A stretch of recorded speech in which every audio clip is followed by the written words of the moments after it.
do a sound check.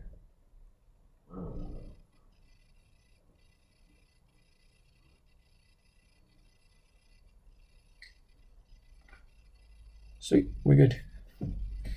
Kian, yes, I will try and do another one, but yeah, as I was mentioning earlier, just been a bit exhausted over the last week, so that's why I kind of had to take some time out just to get some rest, and basically coming back for the last 2 weeks.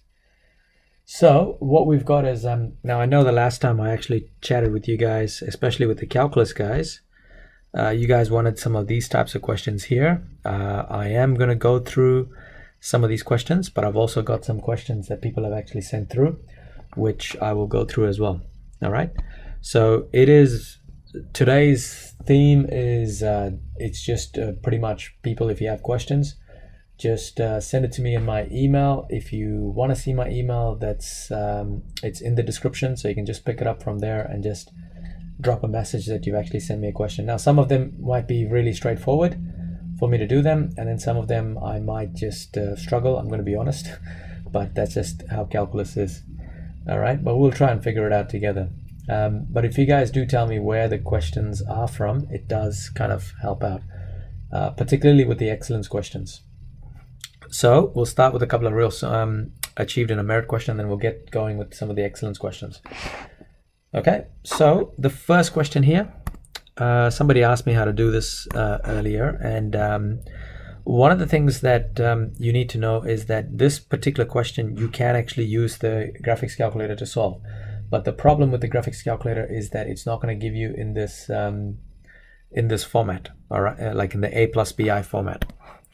So what you have to do is just use quadratic formula for this. So you're going to have A equals to 1, B equals -6, C is equal to 12. Just give me a second, let's get rid of the mouse.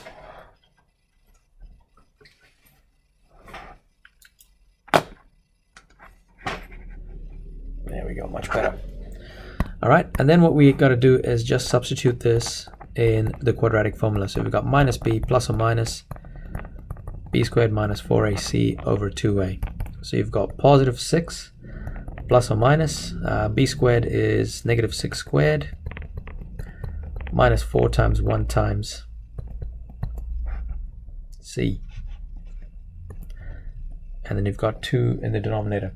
So when we do this, we've got 6 plus or minus, 36 take away 48 over 2. And we can rewrite this as 6 plus or minus square root of -12 over 2. Now remember that you want to write this as A plus BI format.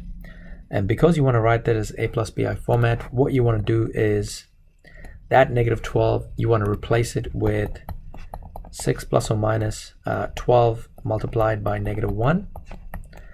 And because -1 is equal to I squared, we can rewrite this as square root of 12 I squared.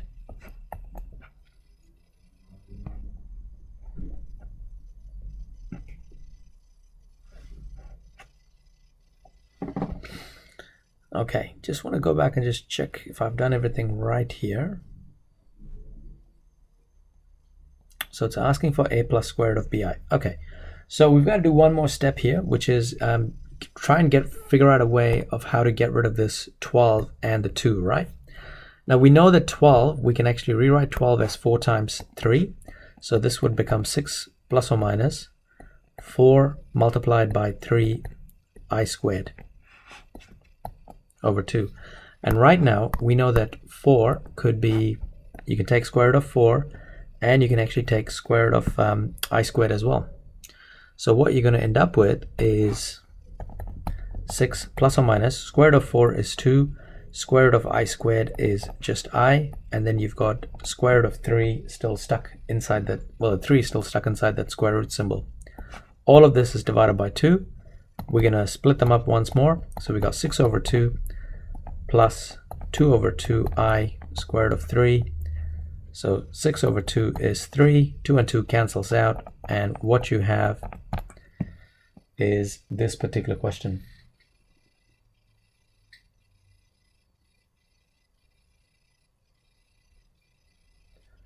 Kian, it could just be that it's just done in a, like, I mean, there's just so many different ways of doing some of these questions. This is just one way of doing it, man. So no worries, Stephanie, you're welcome. So we've finally written this in a plus square root of bi format.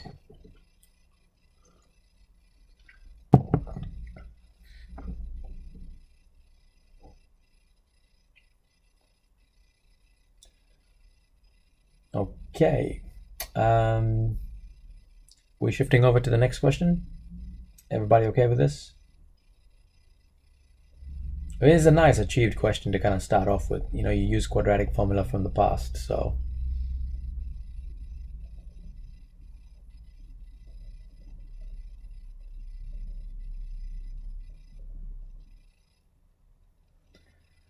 All right, so going on to the next question. Did you guys want to try a question like this, or just go to the next question? Because I mean, this is an achieved question.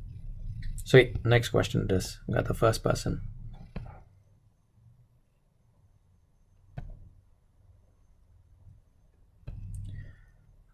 All right, so this is a complex number question again, and I think this is probably a merit question by looking at it. So I'm gonna give you guys about a couple of minutes just to have a look at it and maybe have a go. And after you guys have a go, I'll show you guys how the answer works out.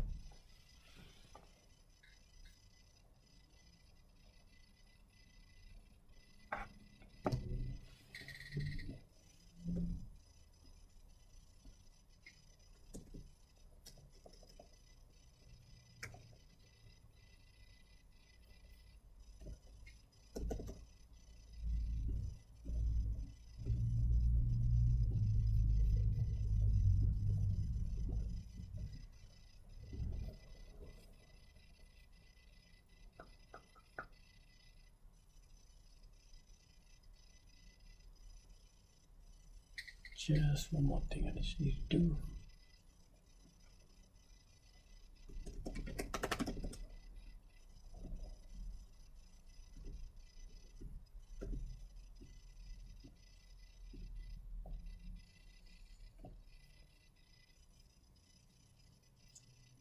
There we go.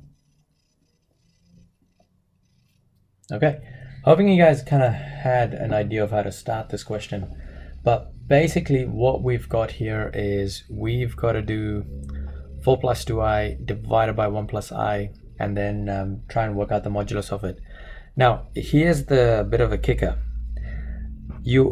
With your calculator, you already know what you're going to get the answer as, okay? And what I mean by that is this.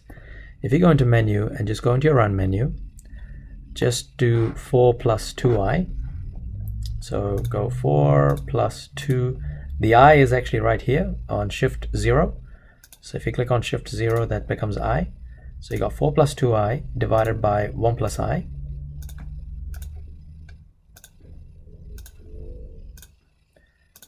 So as you can see, we are going to get a complex number of 3 minus I.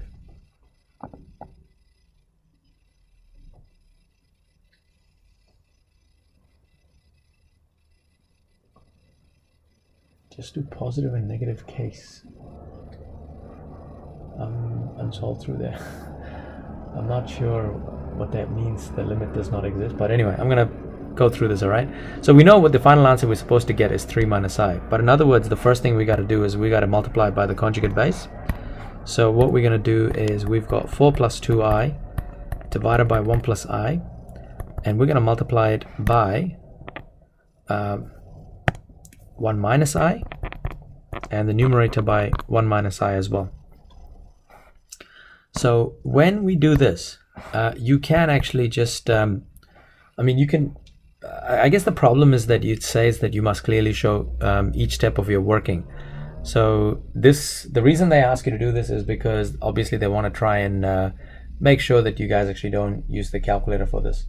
Level 2 calc tutorial, guys, I'll try and do it tomorrow if I'm not too tired, because I've got a workshop that I need to run for AUT, but that's a different story. But anyway, going back to this, keep an eye out. Like I might run a level 2 one tomorrow, all right?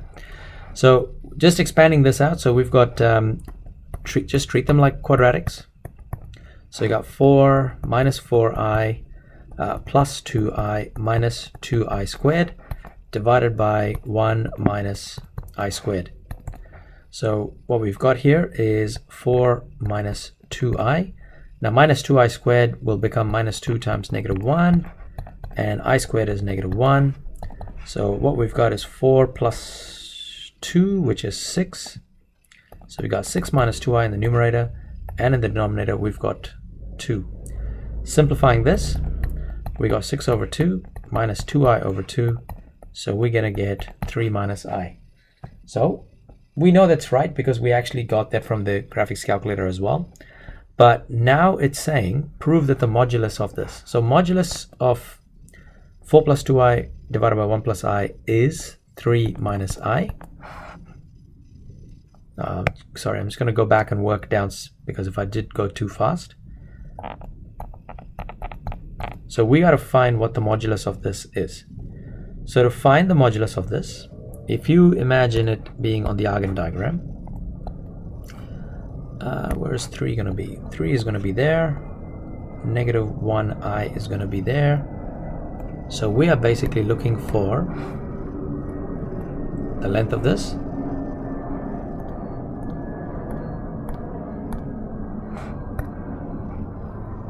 And so what we have is we've got the length, which is 3 and 1. So we're going to do 3 squared plus 1 squared, which is equal to 10. And of course the hypotenuse, of that, we've got to take square root of it. So h is equal to 10. So we can say, therefore, not 3 minus I, what was the question we started with? Was it 4 plus 2i? So we can say 4 plus 2i divided by 1 plus I is equal to square root of 10.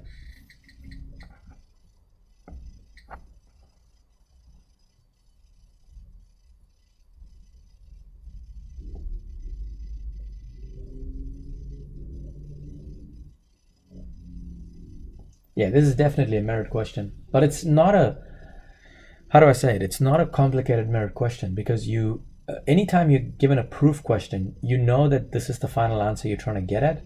So you can actually kind of just work through it very slowly.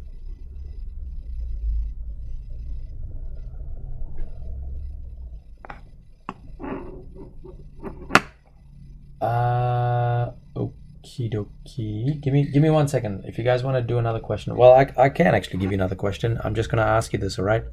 So if you want to try it, just try this question here. Find modulus of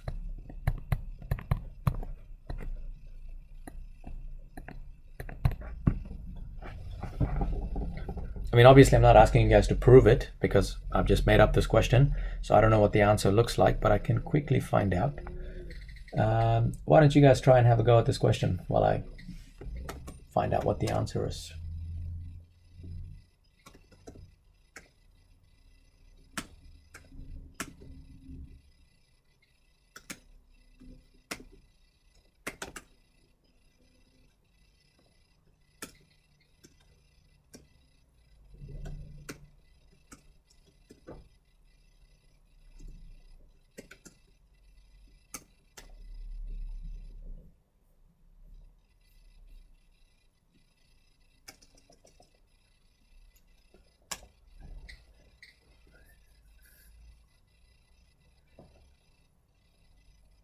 Yeah, I know I had to pick some ugly numbers, eh?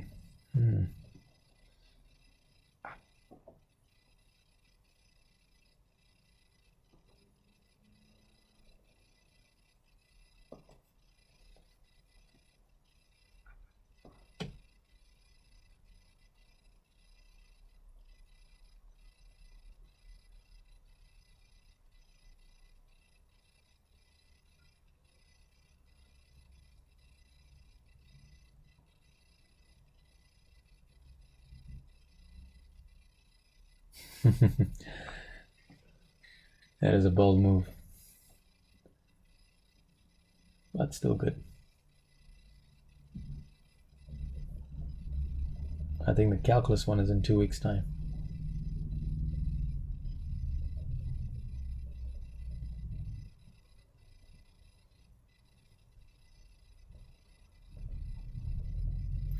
All right, guys, I'm going to start doing this one real quickly because I think it does come out to be a very ugly number. I mean, this is what happens when I pick numbers out of thin air.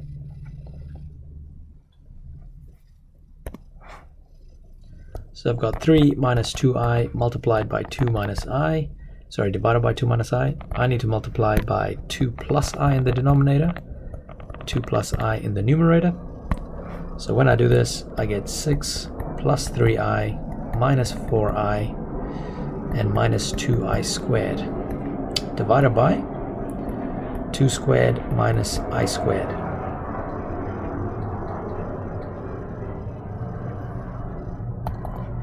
So here we've got 6 minus I and minus 2 I squared is negative 1, and then 2 squared is 4 minus I squared is negative 1. So what we end up with is 8 minus I divided by 5. Now I'm going to separate the real part and the imaginary part. So I'm going to have it as 8 over 5 minus 1 over 5i. So if I want to find the modulus of this, then I've got to write this as modulus is equal to square root of the real part, which is 8 over 5 squared, plus the imaginary part, which is negative 1 over 5 squared.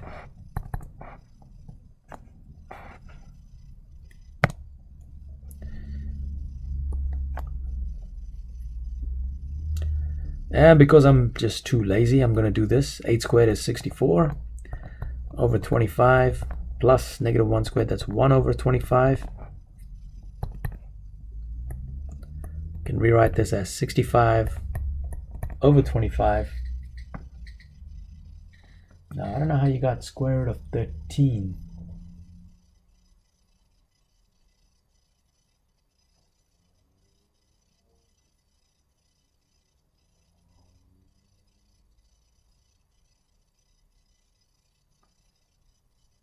Limit does not exist. I don't know how you got square root of 13 over 5.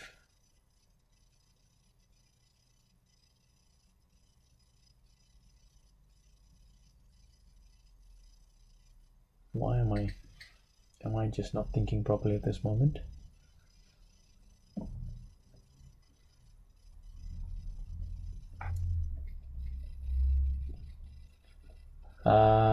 Adrian, you shouldn't have got 8 over 4 because I squared is going to equal negative 1, and negative 1 is plus 1.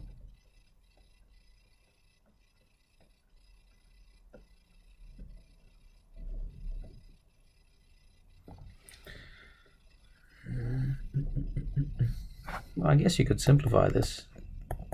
That's why.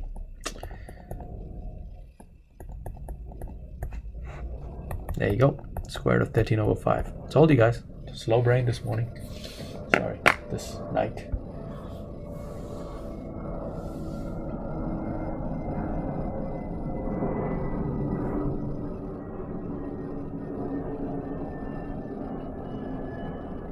All right, are we okay with that question?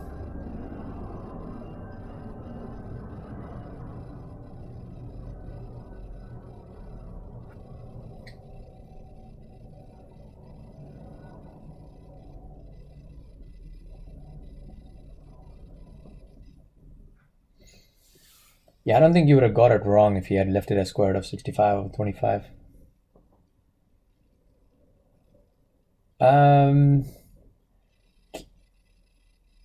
Kian, I've got a few more questions, man. I mean, like these types of questions just have a, like, I'll tell you what, I'll put one up for you just as we're starting the next one, and you can just have a go at it. But the next question, the next series of questions, I'm looking at differentiation.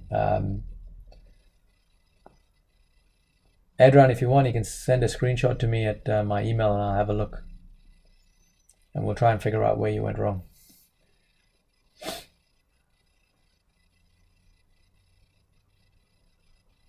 Okay, shall we go to the next question?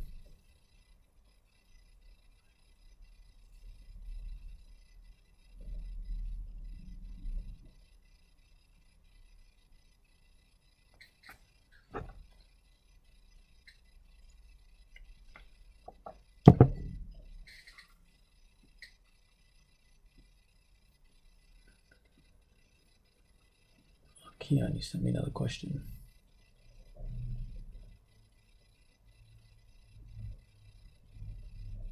Just saw your post, Kian. That method also works, man. That's completing the square. You can do that one as well.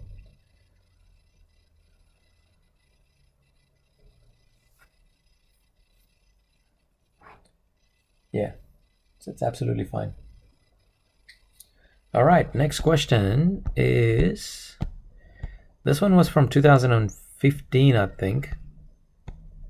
Was an excellence question for differentiation.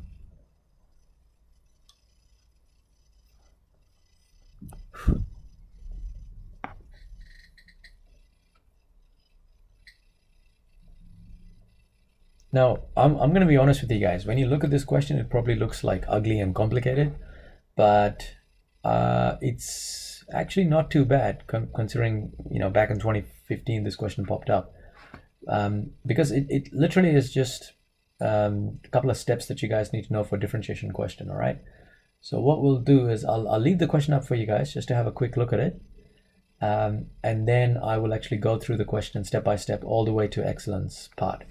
Because even if you start this question and get somewhere with this question, you can still get an achieved, even if you make what I'm trying to say is, if you make the wrong equation, but you differentiate that wrong equation correctly, you could still get an achieved. All right. So really important that at least you have a go at these types of questions, even if you think, this is an excellence question, I'm not going to bother with it.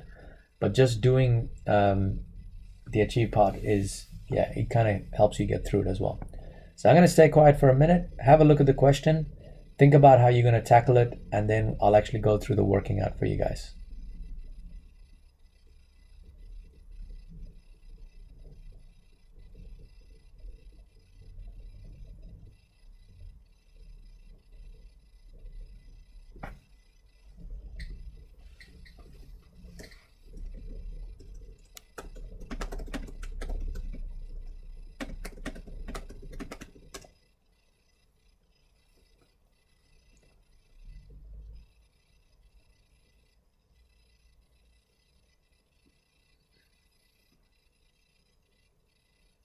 It's in the description, Edra.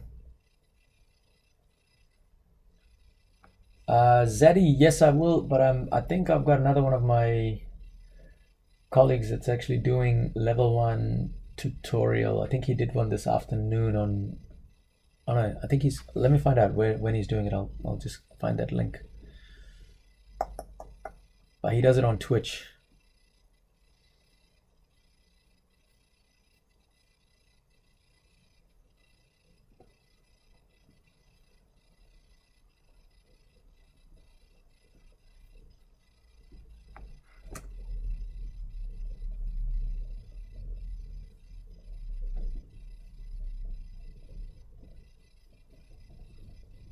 I'm just finding it for you guys. Give me a second.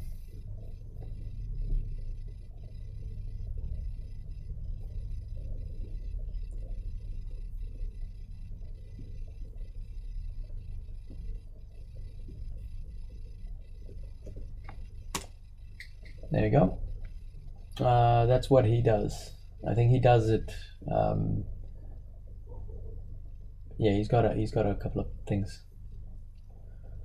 Wait, this question was on level 2 2018 paper? Really? No. There's no way this question was in 2018 paper. All right. Anyway, so let's get started with this question. All right. So one thing that you guys need to know with differentiation is that this is like the bread and butter of differentiation questions, right? You always write an equation and then you differentiate it equal to 0 and solve. Okay? That's what differentiation is. So the most challenging part for you guys in this question is not the differentiation part. It's actually coming up with the right equation, right? So if we try and figure out what is the question actually is asking us, we've got a corridor is 2 meters wide. So that's this part right there. At the end, it turns 90 degrees into another corner. So that's that part there. Now it's saying what is the minimum width? So the minimum width is what we're looking for. We are looking for the width. And we also know one other thing, which is that the ladder is actually 5 meters long.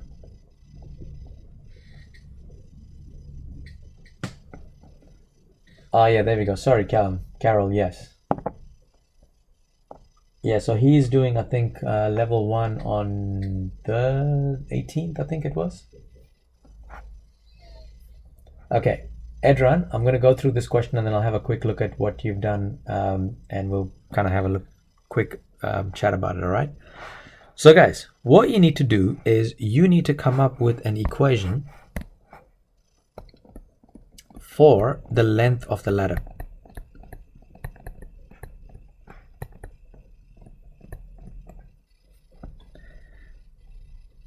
So the way we're going to do it though is this particular ladder is actually split up into two sections, two right angle triangles. So if you guys look at it, the first part of it is something like this, right? So what we're going to do is we're going to split this up into two parts. The first part that I'm going to be looking at is for the length of the ladder from here to here. And let's say I call this the letter H, for example.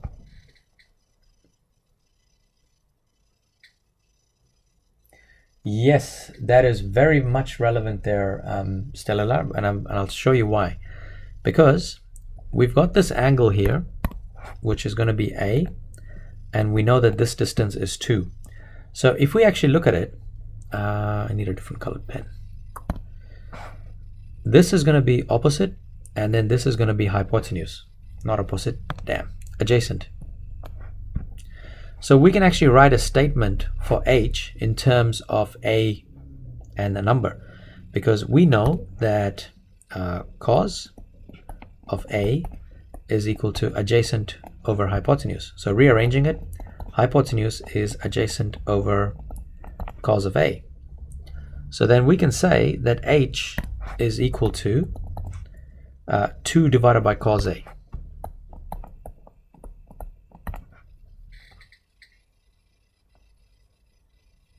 Let me know if you guys are okay with that. I know this is only level 1 stuff, but still sometimes it's a good, sometimes people just forget it.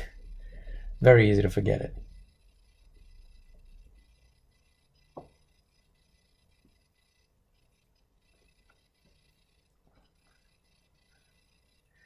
Now what we want to do is we want to look at that second triangle. For the second triangle, we know that the angle is A, and we know that the bottom part of it is W. As for the hypotenuse, we know that the distance for the whole ladder is 5 meters, which means instead of putting that as a hypotenuse, we can actually write this as 5 minus H. That's good, Stella. You're on the right track then.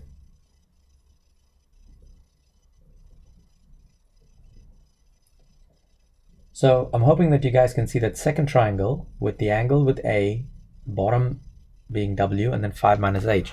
So again, I'm going to go back to my basic right angle triangle rule, and I've got opposite, and I've got hypotenuse, and because I'm using O and H, I'm going to use sine rule.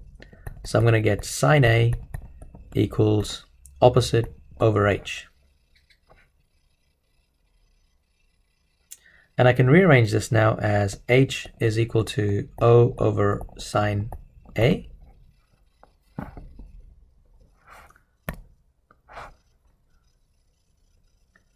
And I guess I should really put this as the light green H, because that was the hypotenuse. But that length is actually 5 minus H. So I'm going to replace it with 5 minus H. I knew I shouldn't have used the letter H. I should have used something else, but it's all right. As long as you guys get what's happening here. Opposite is W over sine A.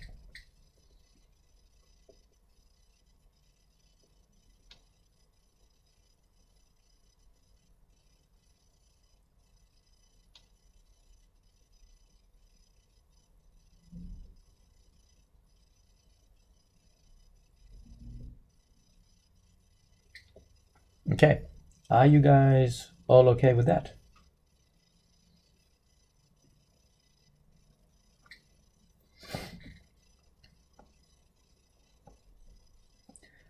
Now, let's go back to the question.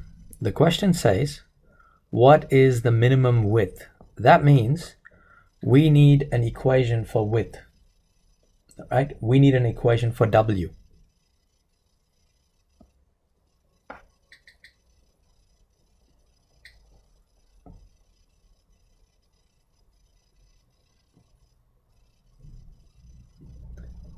Sweet, so you guys are all good. So that means all I'm going to do is I'm going to write this equation as W over sine A equals 5 minus H. Then in my next line, I'm going to write W equals 5 minus H multiplied by sine A.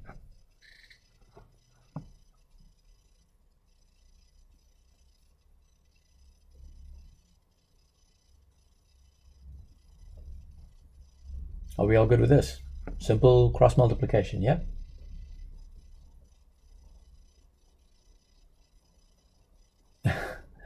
Every now and then, Regan.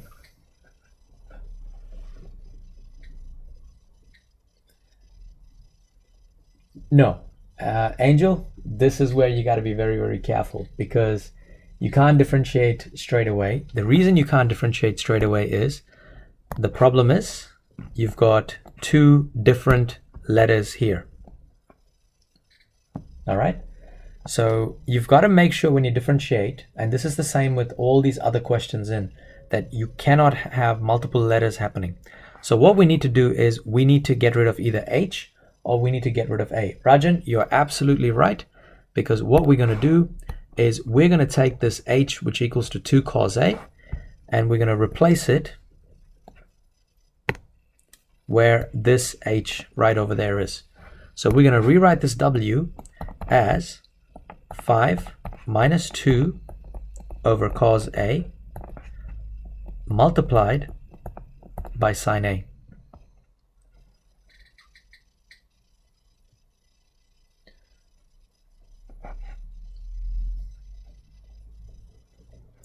All right, so once we do this, now look at it. You've actually got all the same letters. You've got A, which means you can actually now differentiate W. So we're going to expand W, which means we're going to do 5 times sine A, which is 5 sine A, minus 2 sine A over cos A.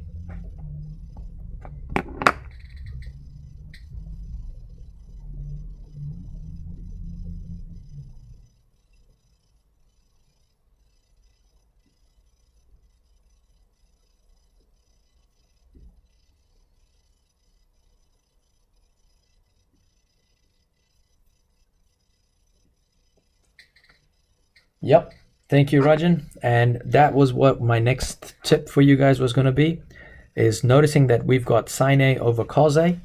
And if you go into your formula sheet, or if you remember this from your previous experiences, you know that tan A is the same thing as saying sine A over cos A. This is available in your formula sheet, guys. So, and if you don't use this tan A, then it just means that you've got to do a bit more work with your differentiation. But here I'm going to put W is equal to 5 sine A minus 2 tan A.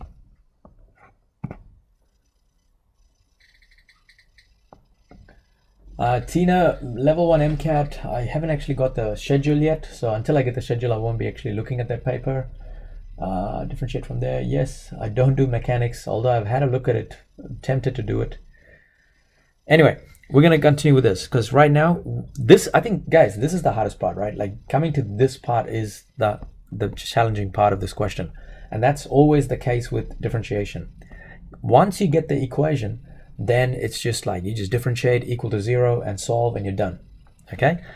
So going back to the answer schedule, differentiate it correctly. Yeah. So it sucks that even though you come to this point, you're still not going to get any credits because you haven't actually done what the paper's about. The paper's differentiation. You haven't done any differentiation. You just come up with a formula. So differentiate this dw over dA, or some people might like to write this as w dash. It doesn't really matter for now. we're going to differentiate this, and we're going to get 5 cos A minus 2 sec squared A.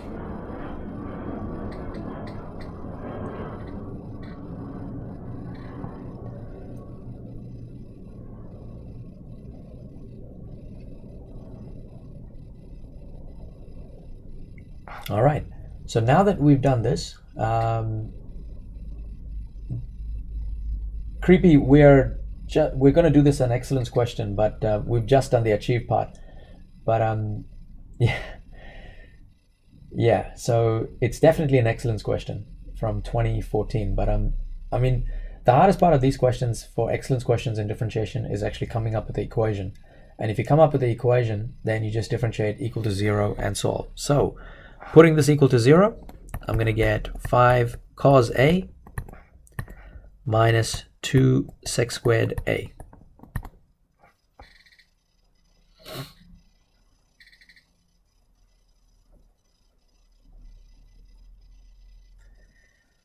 Now here's the thing, guys. You want to actually try and solve this.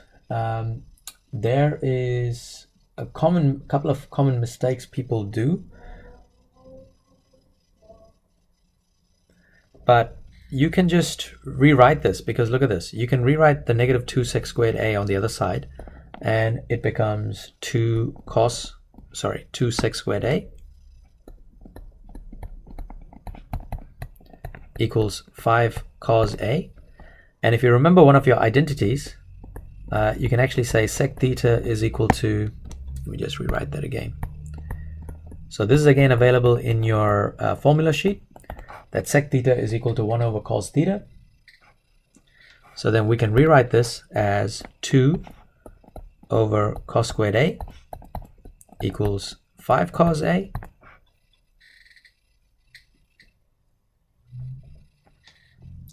cross multiplying, we're going to get 2 is equal to 5 cos cubed A, and then we can say 2 over 5 equals cos cubed A.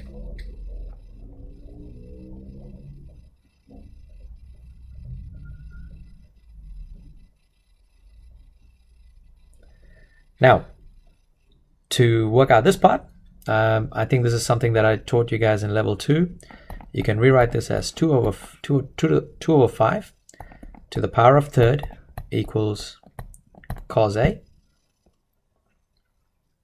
And then A is equal to inverse cos of 2 over 5 to the power of a third. And make sure we put that in a double bracket. I'm just going to make sure my calculator is in degrees, guys, because it just makes it so much more easier. And then just type in shift cos 2 over 5 to the power of 1 over 3.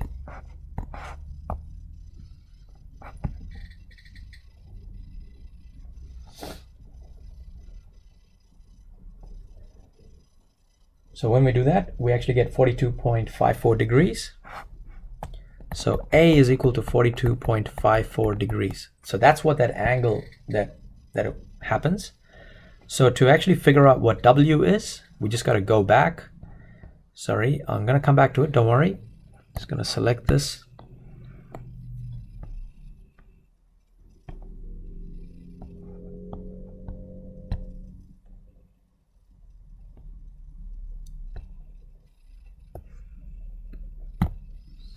So then W is equal to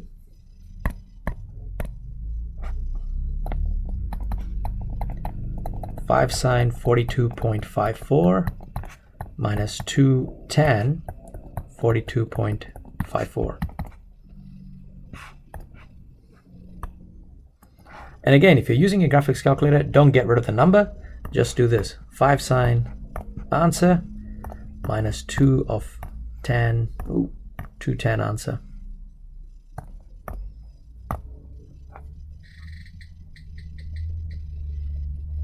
Oh, damn, I forgot that. Sorry, Cheeselord, give me 1 second. You can actually access this notes. It's available, man. So just give me a second, I'll just copy it.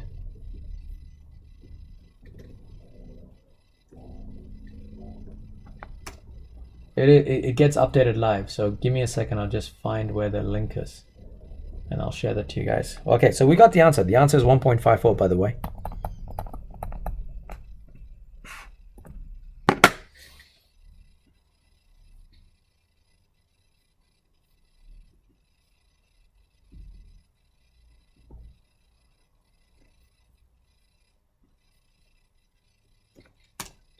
All right, cheese lord, just click on that link there, and it should open up to this OneNote. Just go down to level 3 calculus and help desk, and yeah, that file just gets updated live as I'm working on it. You guys can see it on a different tab.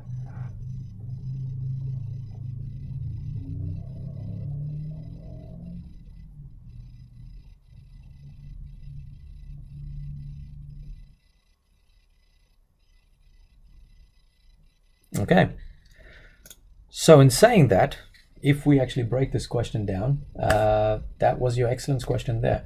So the parts where you get your grades, the final part is excellence. That's the merit part, I would say. Let's add it. Let me just check. Correct. Oh, no. Sorry. Correct DWDA. So this is excellence for this. Merit would be right about here. This part is merit, and achieved is here, but if you get like the wrong W and then differentiate it correctly though.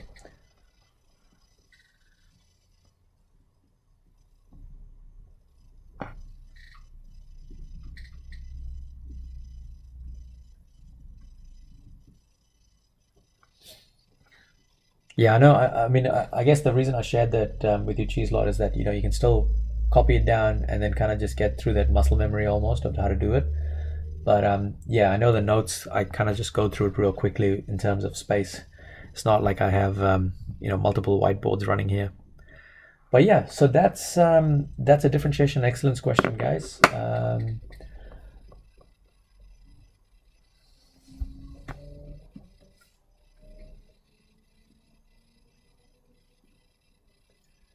Do you want to do? I mean, I've just been sent another quick, easy merit question. Would you guys like to have a go at it before we attempt another excellence question?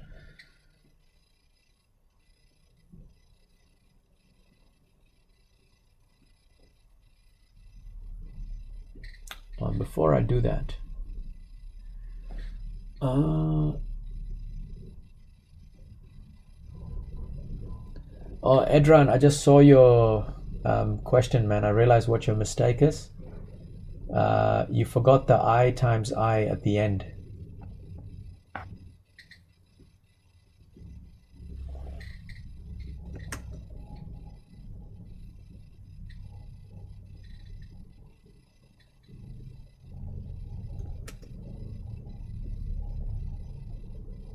I'll just show you quickly where your mistake is.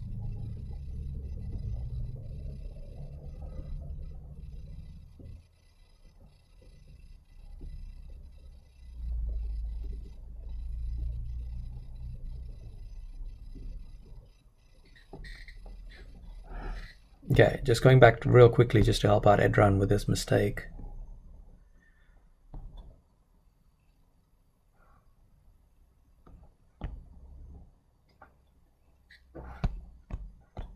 Right there, buddy. Forgot the I times negative I.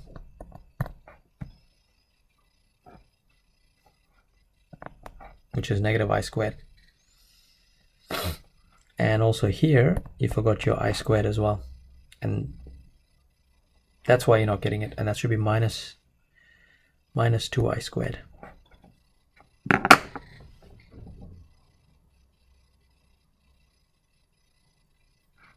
All right, I think if you fix that, it should work out right now.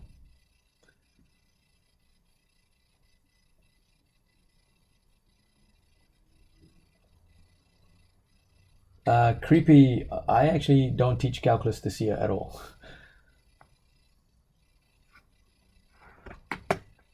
This is just me trying to help out people, man, that's all. All right, let me pick up that merit question. I'll be back. All right, give me a second. Here we go. It's funny, this same merit question is actually worth excellence in year 11.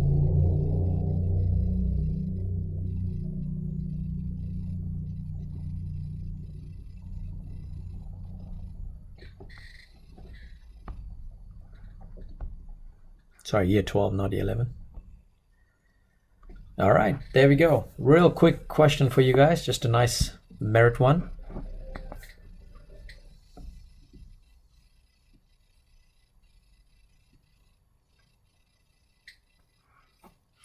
No, Kian, not yet. Well, I was supposed to do it, but just been kind of holding off on it for a while. I don't know why, just other things, working with other things. Now, Creepy, I try and share this link to as many people as possible, but like some teachers, they share it, some teachers don't share it. So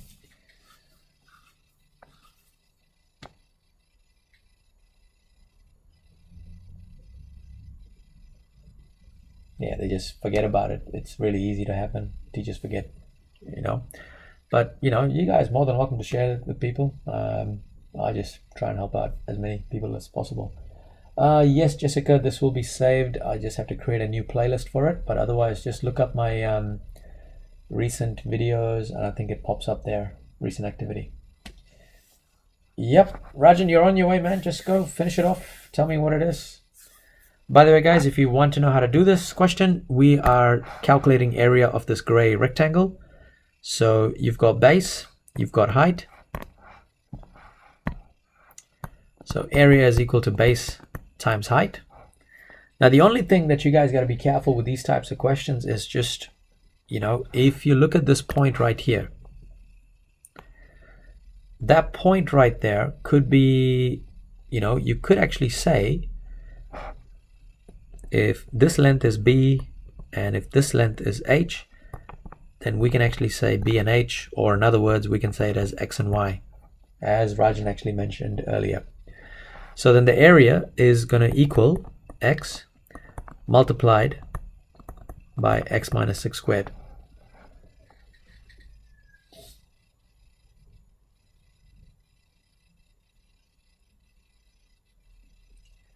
I'm going to leave it there for you guys for a couple of minutes just to try and work this out by yourself. And then we'll go through what the answer is. And while you guys are doing that, I'll just see if I can pick up another question.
Manav, there is a link on the description section, so you can just send me the email through that.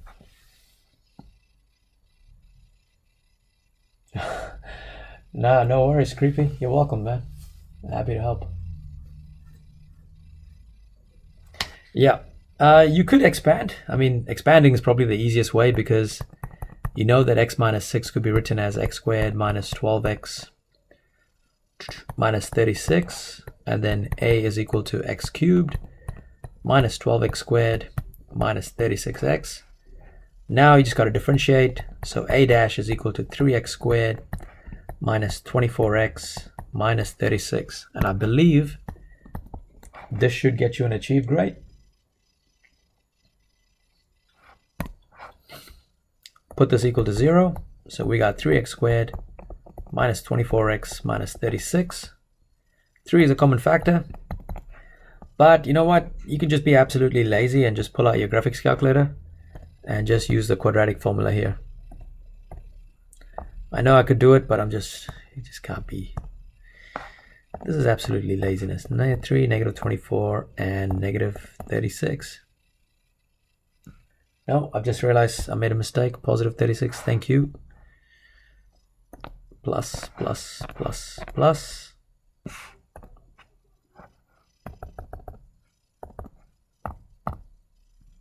There you go. You've got 6 and 2.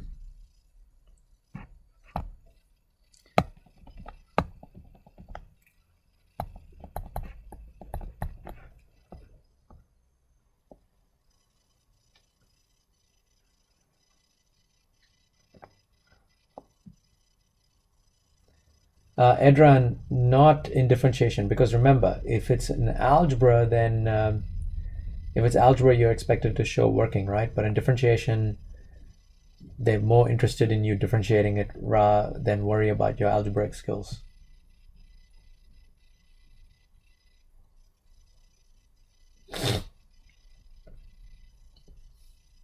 Now, I think the problem with 6 is that you're not actually going to get, it's actually not going to work out, is it?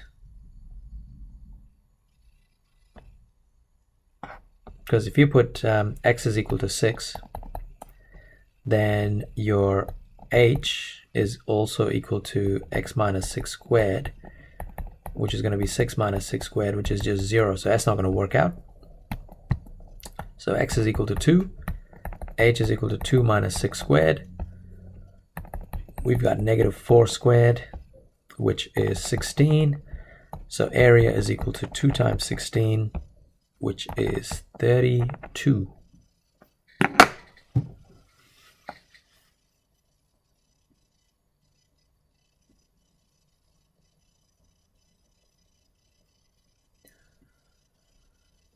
Sweet.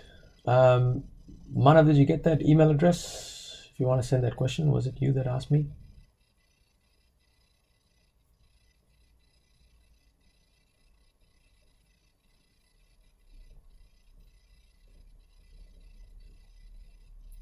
All right, guys, are we ready to crack another differentiation questions? I think this one might be a similar one, but let me just double check because someone did send this to me earlier. That's a nasty one.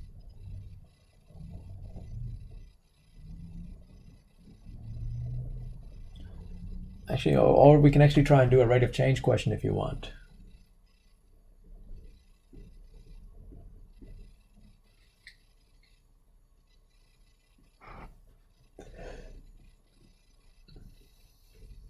Let me just check which one is it. T base times height 2014 2E.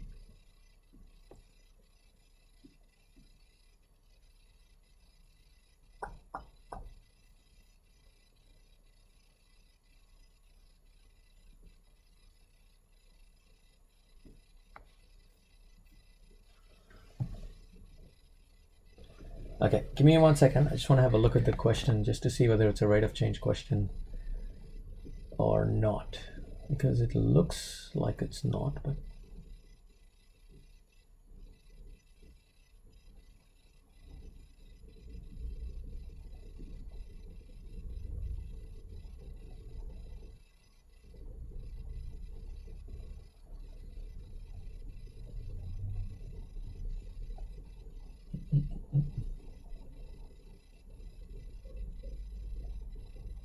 oh, this is a nasty rate of change question.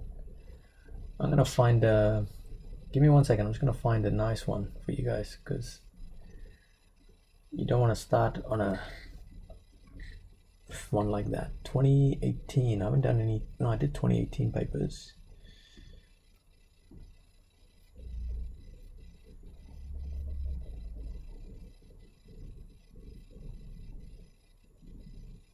Oh, hold up, where did that question go?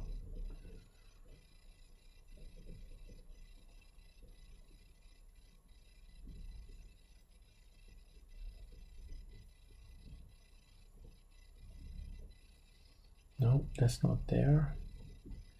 I think we might do that one.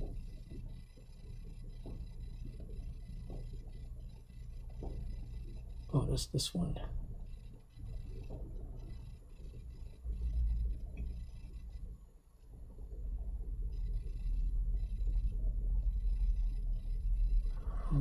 Could do that one. All right, give me 1 second, guys. Just need to find. Oh yeah. Okay, actually, Manav's got a rate of change question. Let me just pull it out.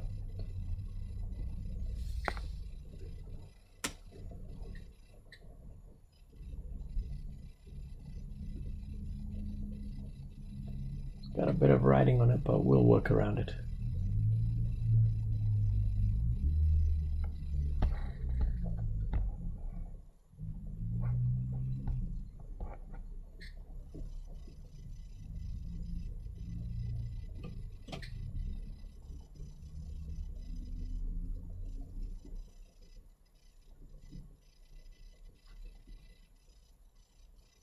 It's nice of them. They actually gave you guys a few things to work with.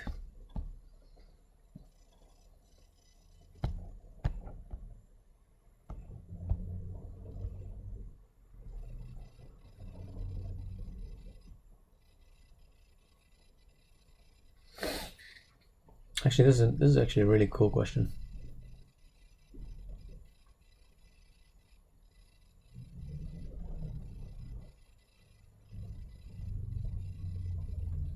Okay, so let's have a look at this question here. So just a couple of ideas here. I know it's all right. We'll just work through what we have here. So we've got a cone, a truncated cone. That's basically 2 cones, and then the bottom cone is actually removed. That's all fine. Coffee is poured at a uniform rate of 10 centimeter cubes per second. So this part, you've had a good start. So yes, you're right. dV over dt is equal to 10. Because inside shape is, if the upper and lower radius of the coffee cup are 4 centimeters and 2 centimeters, yes, and the height of the cup is 6 centimeters, how fast will the level of the coffee be rising when the coffee is halfway up?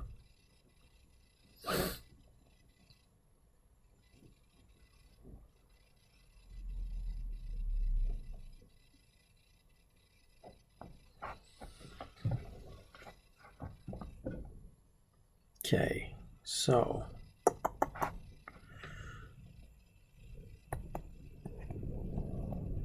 I'll be doing that too, which is 2, 4, and 6. The problem is we need to find out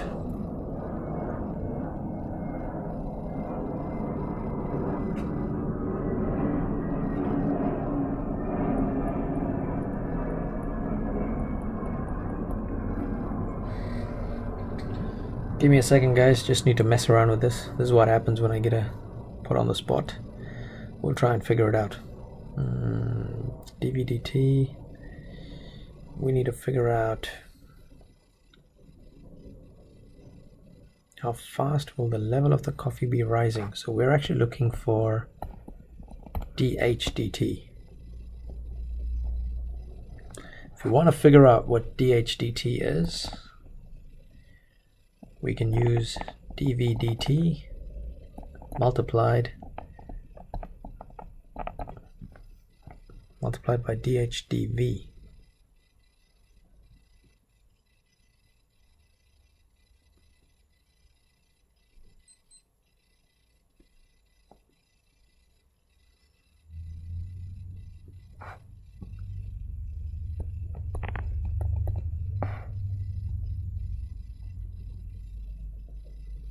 Two and 4, it's going to be 6. That's not right.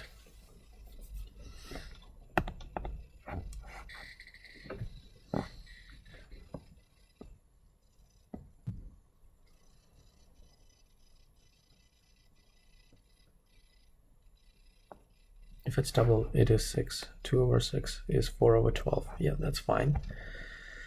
Okay. So this is what we have so far. Let me just mess around with this, all right? Because I don't know if this is going to work out or not.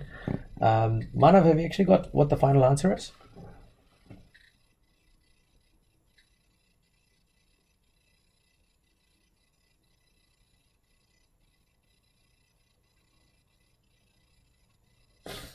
Okay, guys. So I'm going to kind of start working on this while Manav finds us the actual answer for this question. So first kind of idea is this, right? Um, the coffee cup itself, it actually tells us what it is. Like it says that the 4 centimeters is at the top, the upper radius. So that's this part right here. And then we've got 2 centimeters as the radius for the bottom part. All right. Now, what we can do is, because of the angle here, we can actually kind of keep going all the way down for this cone. And that's why I decided to put this as 2 here and put this length here as 6. Because I'm using similar triangles. And if you guys think about it, if I go 2 over 6 is the same thing as saying 4 over this entire length, which now happens to be 12. So they're the same ratio. That's how I know I actually got a 6 and 6. All right. So now the volume itself, I need to write the volume in terms of height. So the equation for volume of a cone is 1/3 pi r squared h.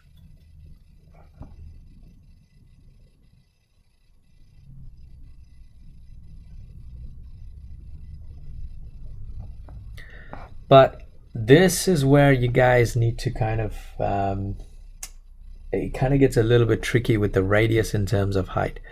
So you can kind of see that the radius, how do I put this? How do I do this? I can do it like this. If this is the r, then this is the height, right, of the cone. But what you see is, if you look at the ratio, it's h is actually equal to 3r, because when the radius is 2, the height is 6. When the radius is 4, the height is actually 12. So when the radius is just r, we can say that h is actually equal to 3r. Okay, so if we were to do that, then if we go back to our little truncated cone there, we are going to get volume is equal to 1/3 pi r squared, and instead of h, we're going to have it as 3r. Now this is the volume of the big cone right here. All right, but also remember that we have to subtract the little cone, which is going to be in the green there. But that value is already known for us, because we know that that's going to be 1/3 pi r squared is just 2 squared times 6. So that's just going to be a value that stays as is. So we don't have to worry too much about that until right towards the end. Actually, no, we don't need to worry about it. We can just kind of work it out. Okay, what have I done? I've actually figured out dv. Well, I'm actually going to work out dv/dr. Damn it, damn it, damn it, damn it. Why do I need to do this if I want to reverse it? Well, if I need to reverse it, I just realized I actually need dv/dh, not dv/dr. So which means if 3r is equal to h, then r is equal to h over 3. So this equation for me is not going to work out, because that's going to give me dv/dr. I need dv/dh, and that means I need to rewrite this as 1/3 pi, and instead of r squared, I'm going to put h over 3 squared multiplied by h minus 1/3 pi 2 squared 6.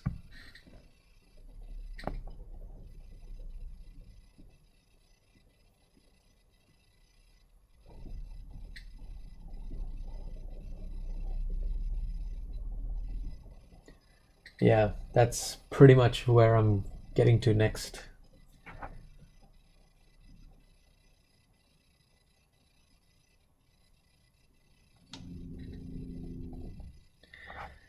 Yeah, Manav, I think I just figured it out as I was sitting there. But the final answer, Rajan, the answer that he sent me was 0.3536 is the final answer.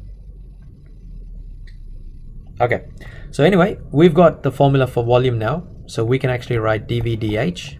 But before we do that, we just want to simplify the volume. So it's going to be 1/3 pi h squared over 9 multiplied by h minus 1/3 pi 4 times 6 is 24.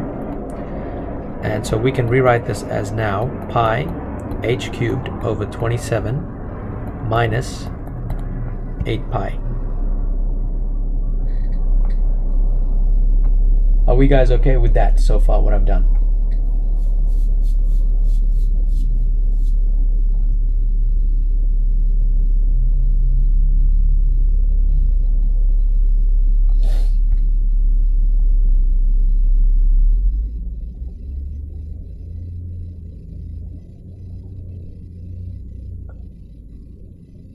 Sweet.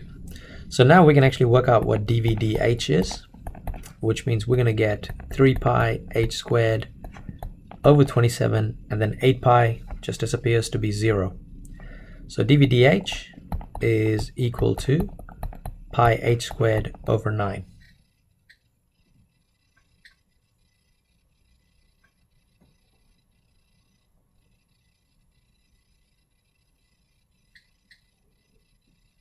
All right. No worries, Mika. So let's go back to what we had. So this was what our what was it? Rate of change equation was. So we're going to actually write that down now. So we know that dh dt equals dv dt multiplied by dh over dv. Now dv dt, we know that it's equal to 10 because that's what we got from the beginning. And then dh dv, we just got to flip this upside down. So we're going to get this as 9 pi h squared.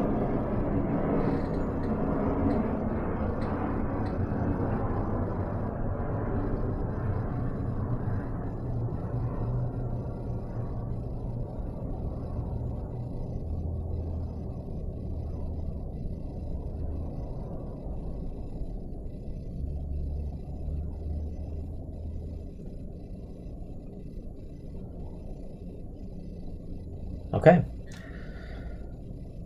What was the question asking us? Let's go back and find out. We wanted to know what was the height changing when the coffee is halfway up. Okay. So if the coffee is halfway up,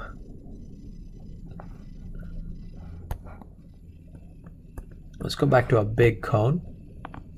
So that was 4 and 2, 6 and 6. So if the coffee is halfway up, that's going to be at 3. All right, which means the full length is going to be 9 here, because you've got the 3 plus 6, so that's what h is equal to. So we can say therefore h is equal to 9, and then dh dt equals 90 over pi times 9 squared. And for the love of God, I hope we get this right.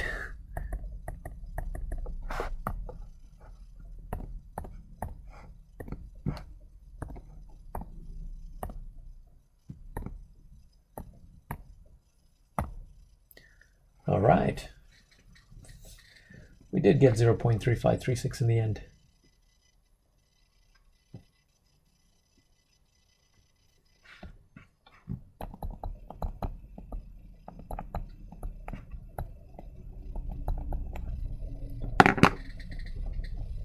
Why is it 9 squared? Because h is equal to 9.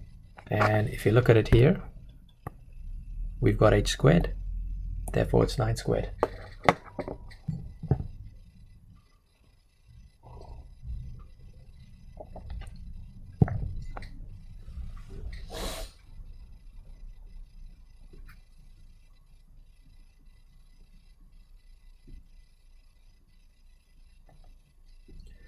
Yeah, as you guys can see, I mean, like, it doesn't matter if even if I've done these questions so many times, it's just takes a bit of time to get back into it.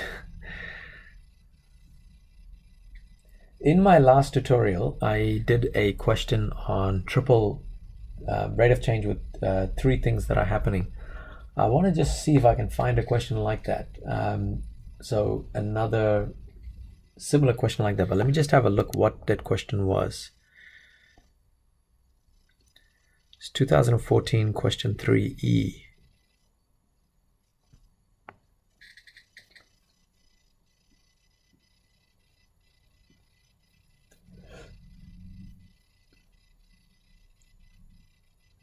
Oh no, that's a different question. But we got time for one more question, but I just want to see how you guys are going.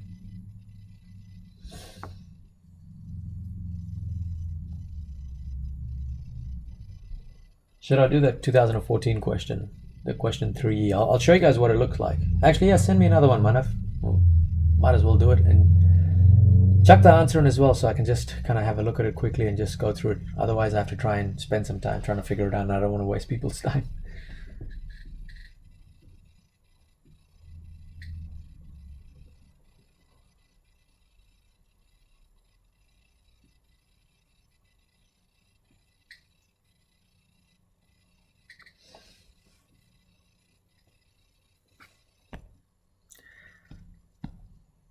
I think that in terms of rate of change, I think that was just one of those annoying questions. No worries, you're welcome, Kurt.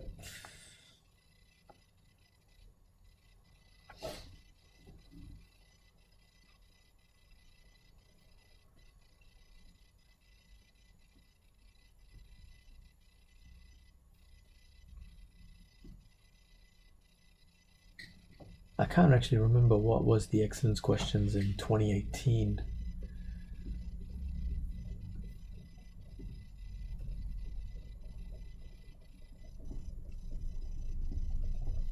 Let's have a quick look. You had, oh yeah, parametric equation was an excellence. And then you had, oh yeah, you had a rate of change question in that.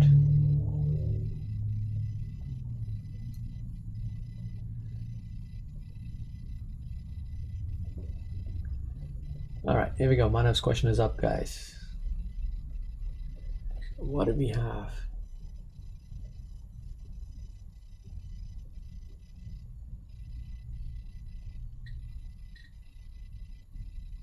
What? Oh man. Okay, give me a second.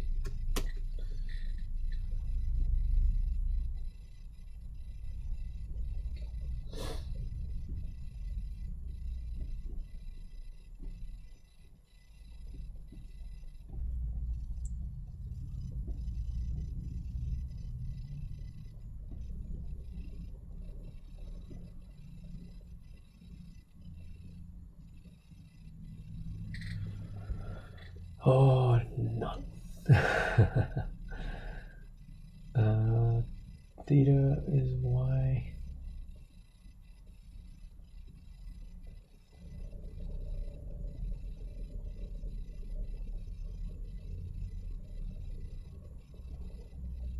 In terms of r.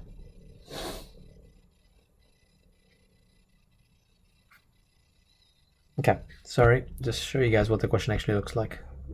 Where did it go?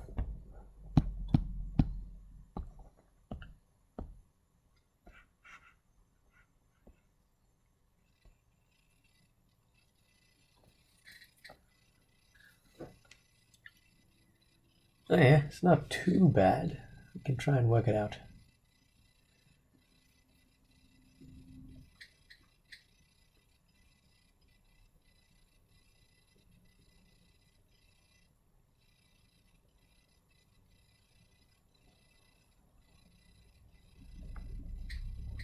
Andromedex, let me tell you something, man, before you get, if you can hear me on this, if you're still here.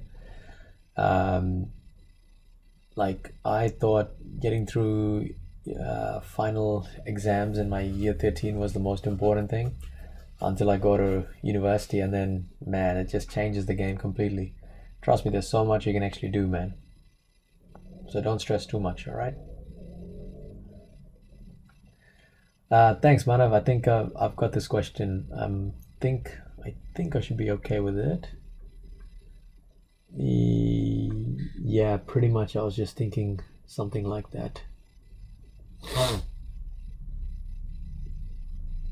Yeah, it's just an annoying question, this one, but it'll still work out. Angel, just send that question and I'll do this question real quickly, and we'll actually go through it, all right? I was actually thinking of doing it a slightly different way, but that's okay. So what we've got here is we've got a triangle inside the circle, right? So this pretty much follows on that merit question that we did. So we want to find area of this triangle.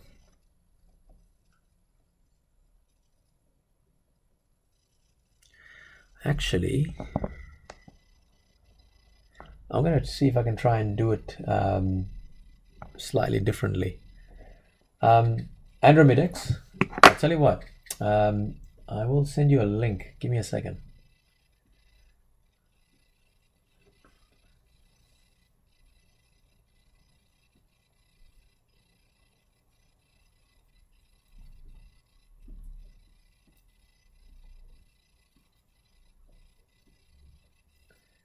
Yeah, I'm trying not to do implicit differentiation, Luis.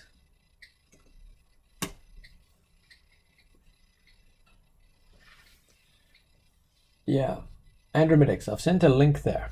That was a little speech that I gave about a couple of months ago, I think it was, just to some students. Have a listen through it, because you would actually see the number of times I've actually failed before getting to where I am. So chin up, mate, you're gonna be fine.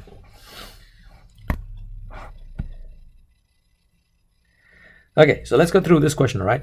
So I was actually thinking about doing this question slightly different, in a different way than what Manav actually sent me as the answer. Because what I was going to do was, you know how you got this area formula of half AB sine C? Would that work?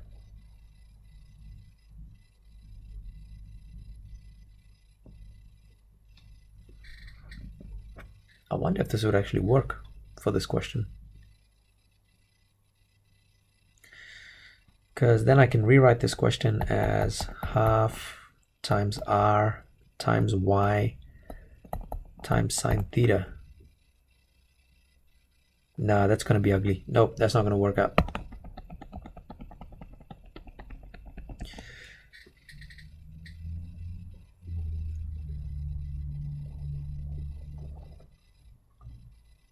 Yeah, so we're just going to have to do this the old-fashioned way, because area is equal to half times base times height.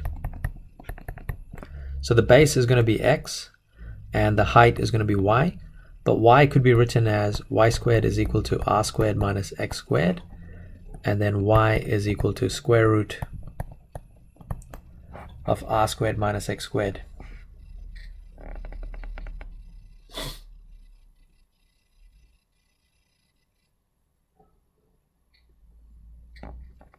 So then the area is equal to half multiplied by x multiplied by r squared minus x squared to the power of half.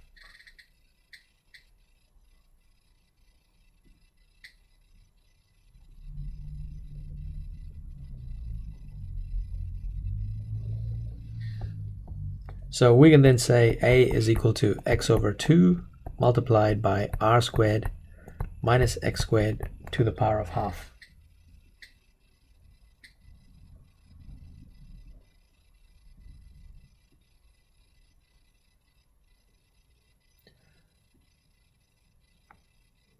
Now remember, r is going to be a constant, right? Because if it's a circle, regardless of how big it is, r is still going to be a number, and that number is going to be just a constant, so we don't need to worry about it yet. So what's going to happen is when I differentiate this, I need to actually use product rule, which means that right there is going to be f, and this part here is going to be g. So I'm just going to write down f dash below this here, so it's going to be half, and then g dash below here, which is going to be half r squared minus x squared to the power of negative half multiplied by negative 2x. Yes, creepy, I will be. One more. Hopefully a couple before then. So then I can say that a dash is equal to f dash g plus f g dash. So we can rewrite this as half multiplied by r squared minus x squared to the power of half plus f is x over 2 multiplied by g dash, which is negative 2x times half r squared minus x squared to the power of negative half. Are you guys okay with that so far?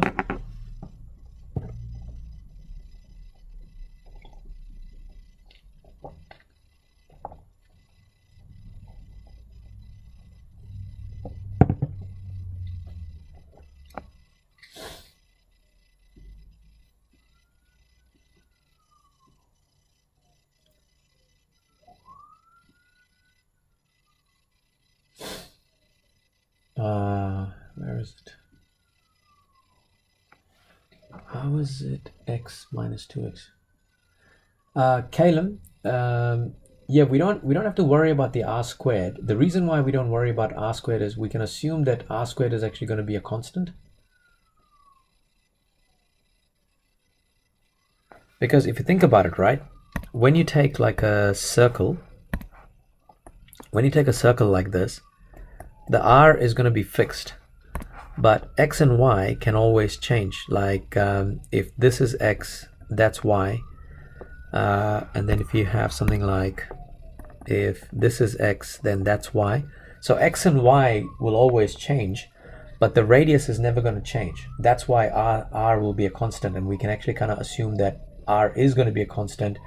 So when we differentiate it, the constant will actually disappear to become 0.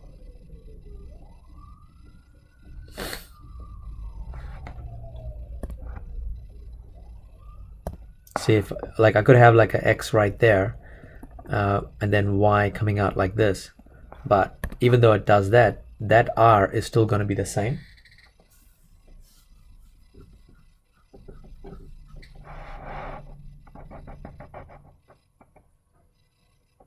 So x and y will always change, but the r is going to remain constant, which means it has to be a number.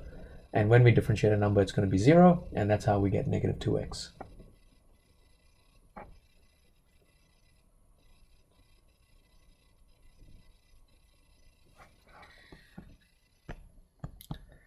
Cool. There's one more clue here, guys, and the clue is this. The final answer of maximum possible area of the triangle in terms of r, right? So let's just keep that in the back of our heads. But what we're going to do right now is we're going to actually put down a dash is equal to 0, because that's what we do in differentiation. We've got a half r squared minus x squared to the power of half plus we have got x squared. Negative 2 over 2 is just negative x squared multiplied by, it's going to be a half r squared minus x squared to the power of negative half. So I'm going to switch this around. So bringing this entire thing to the left hand side, and it's going to become x squared over 2 multiplied by r squared minus x squared to the power of negative half equals half r squared minus x squared to the power of half. Now because there's a 2 on both of the denominators, I can just forget about it, and I'm left over with just x squared r squared minus x squared to the power of negative half equals r squared minus x squared to the power of positive half.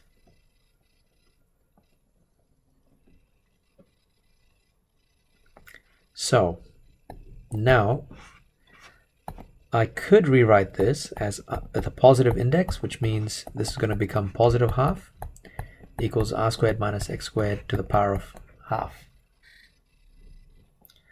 Cross multiplying this, I'm going to get x squared equals r squared minus x squared to the power of half times r squared minus x squared to the power of half, which means I get x squared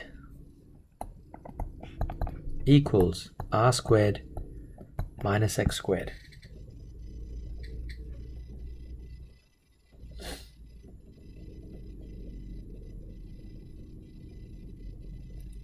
So now it's just a bit of algebra here, folks. So rewriting this, we're going to get r squared is equal to 2x squared, or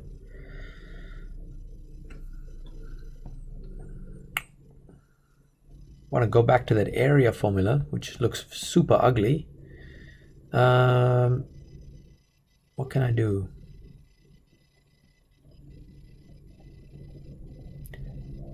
Now it says this is my area formula right here, right? And they want the area in terms of r, which means I need to get rid of the x. So let me just go back. My area formula was x over 2 r squared minus x squared to the power of half. Now they want the maximum area in terms of r, which means I need to get rid of x. So I'm going to go from here and write this as x squared is equal to r squared over 2, which means x is equal to r over square root of 2.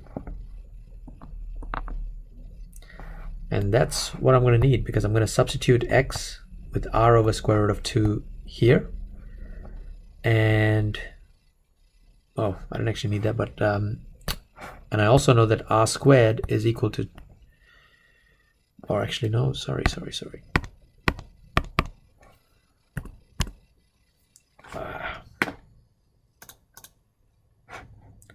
X squared, where is it? X squared is equal to r squared over 2, so I can actually replace that there. And by doing this, I'm going to get area is equal to r over square root of 2 times 2, r squared minus r squared over 2 to the power of half, which means a is equal to r over 2 square root of 2, and r squared minus r squared over 2 is just r squared over 2 to the power of half, and we're going to get a is equal to r 2 root 2. Now r squared to the power of half is just r, and 2 to the power of half is square root of 2. So what we end up with is the maximum area is equal to r squared over 2 times square root of 2 times square root of 2 is just 4.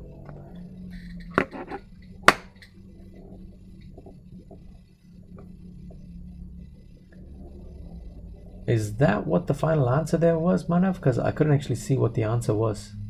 It didn't actually show in your file. But it does look very nice, the answer, I have to say.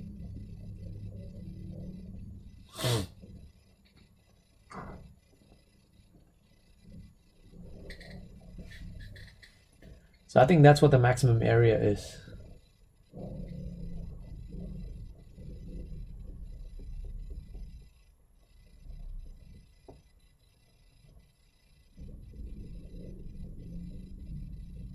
Sure.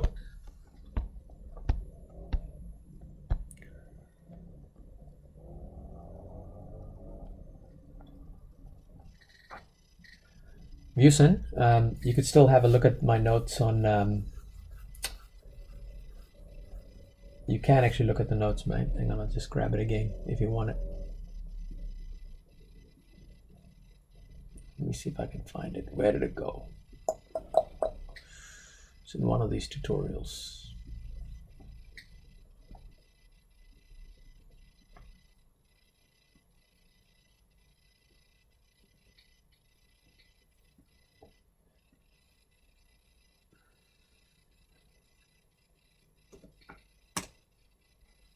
There you go. Go check that link out, Vusin, if you want to have a look at the extra bit of notes. Geez, Lord, it's super easy to get merit in differentiation, man. I've run this one tutorial on, you know those questions where they ask you like they give you like these funny graphs and ask you like, oh, what point it's double differentiate, like they'll say when is the gradient equals 0, when is it increasing, decreasing, and stuff like that. Just have a look at that. I've done a level, like literally a 1-hour tutorial on it. Just go do that, because you actually end up getting 5 points for that question if you nail it.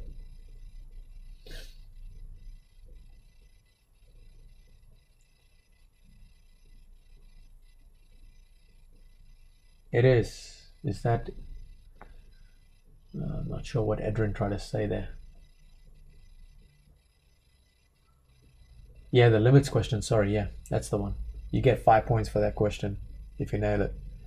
And then if you get a parametric question, that usually ends up being a merit question as well. That's like 10 points. And then, yeah, then try and attempt one of these excellence questions, and I think you can actually get merit easily in differentiation.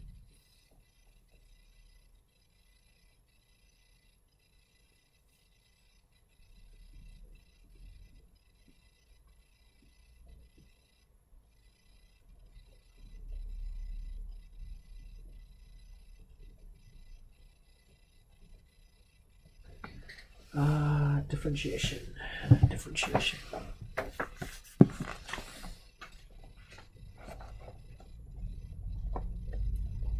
3D. I think I'll do that question, Angie, real quickly, all right?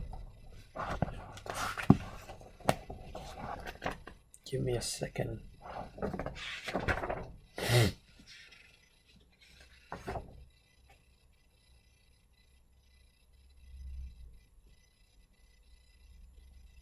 Yeah, as predicted.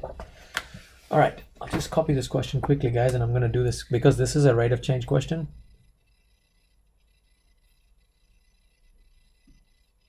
And then after that, I'll call it a night. So last question for the night.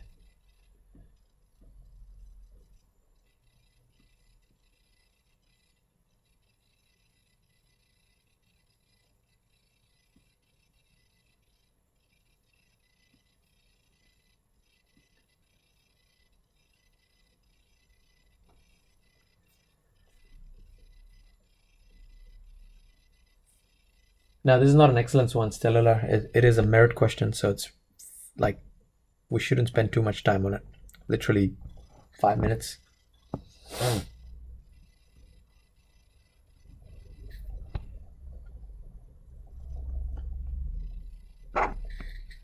Okay, a very quick rate of change question. So Angie, this is Angel, this is your question here. That's all right. I've got it. I know the source. All right. So what you have here is we've got a cylinder. All right. Now, basically, what's happening here is this first line right here.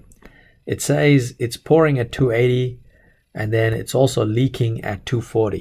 So we're going to write down dV dt is going to be 280, take away 40.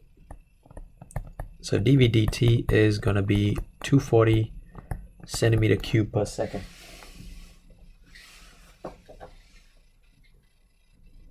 Yes, Caleb, just give me a second, mate. I will do this question first, and then after that I will put up a link up for you guys to have a look at. All right, now what they're telling you is that the radius of this cylinder is actually 1/3 of its height. So we can actually say R is equal to 1/3 h.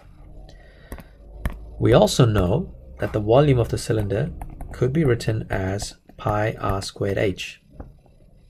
Okay, these are all facts that we know right now, so we're all going to write that down. Now the question is asking, at what rate is the height of the water level changing when the volume contains its 5? Yeah, okay, fine. We are looking for, this is what we're looking for. We're looking for dH dt when volume is equal to 500 centimeter cubed. All right, so if we set this up as an equation, we're going to write this dH dt equals, this is what we're looking for. We have dV dt.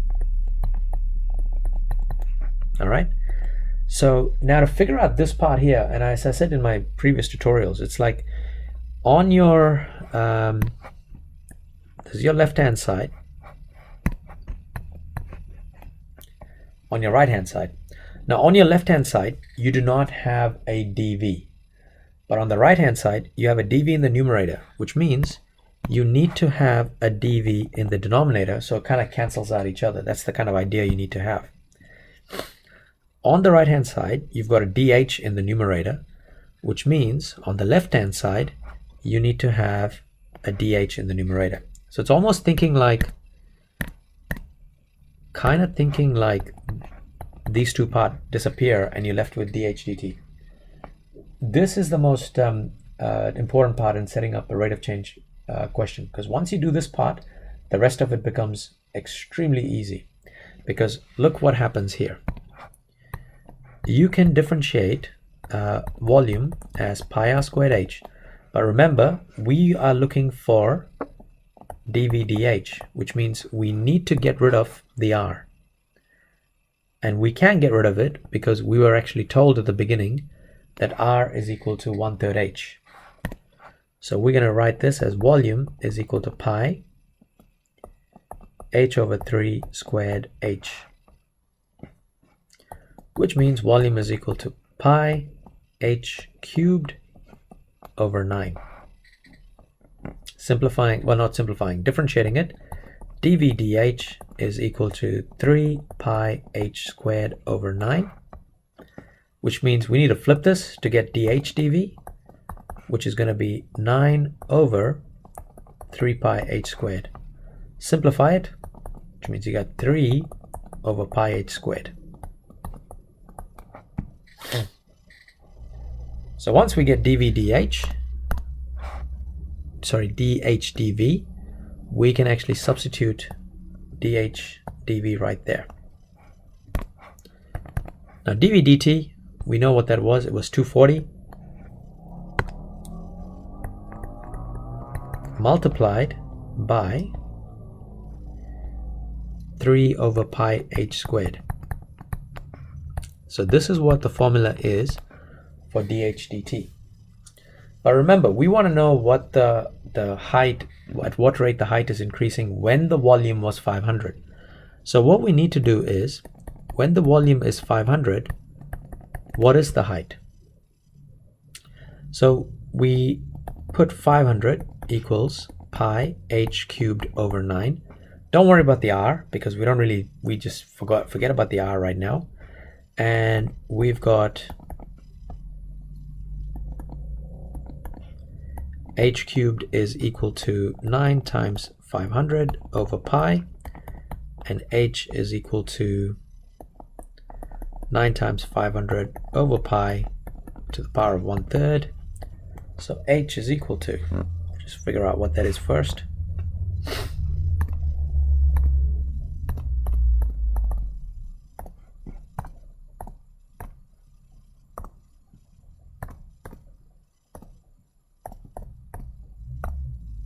So h is equal to 11.27, which means dh dt equals 240 times 3 over pi times 11.27 squared.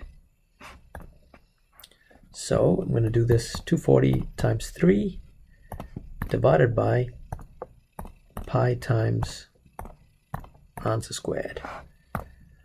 So I get an answer of 1.8 centimeters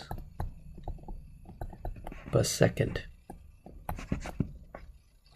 And that ends up being, I think that's a merit question. Yeah, I'm sure it's a merit question.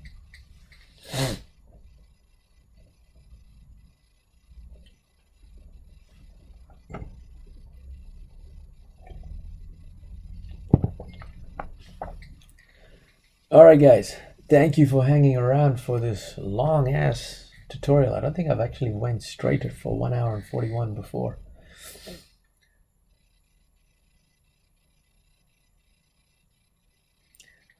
As always guys, I'll hang around for a few minutes if you do have any kind of little questions about particularly this last question that we did. But otherwise, I will not be doing any more questions. I will open up another help desk like this. I'll pick a day where you guys don't have like majority of the science exams or stats exams.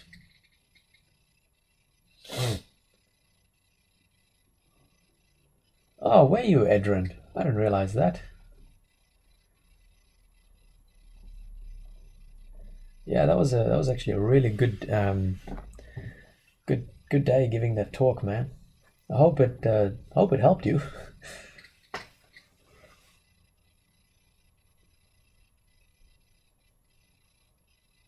Oh,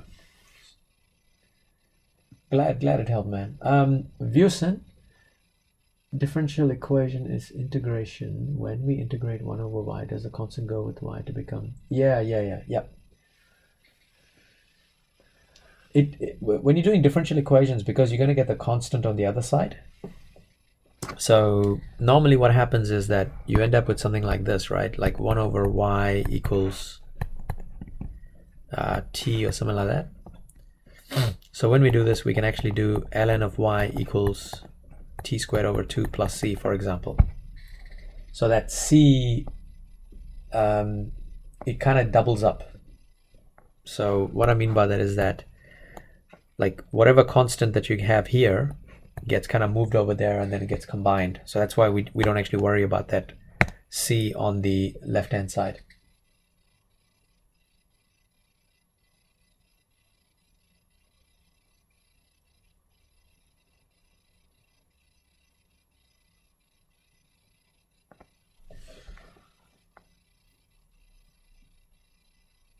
Sweet.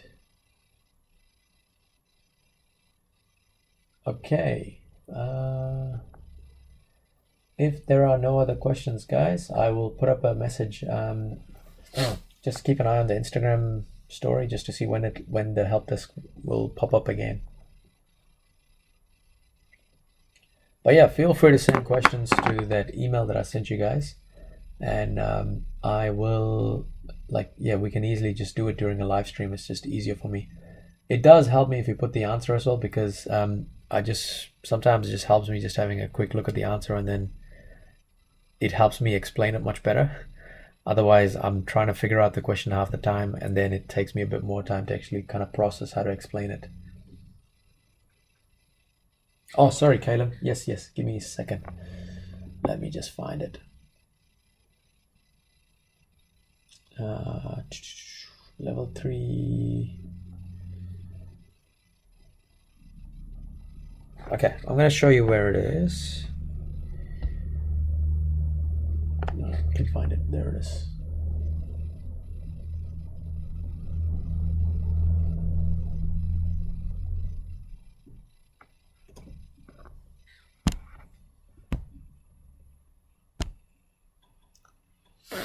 I have sent the link. Oh no, I haven't. There we go. Try that link, see if that works.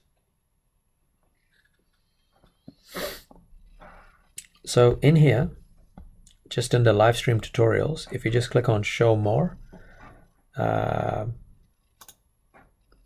then just go down to differentiation tutorials, you'll see limits there. No worries, Stella. See you next time, man.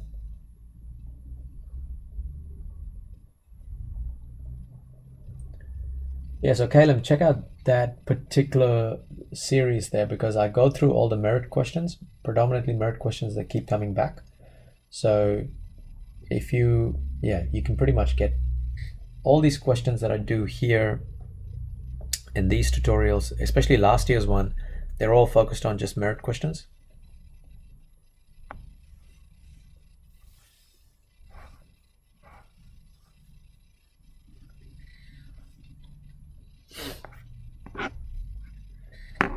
Okay, I hope it helps, guys. Apart from that, you'll definitely get through it, man. Just keep practicing. You got like another couple of weeks left anyway.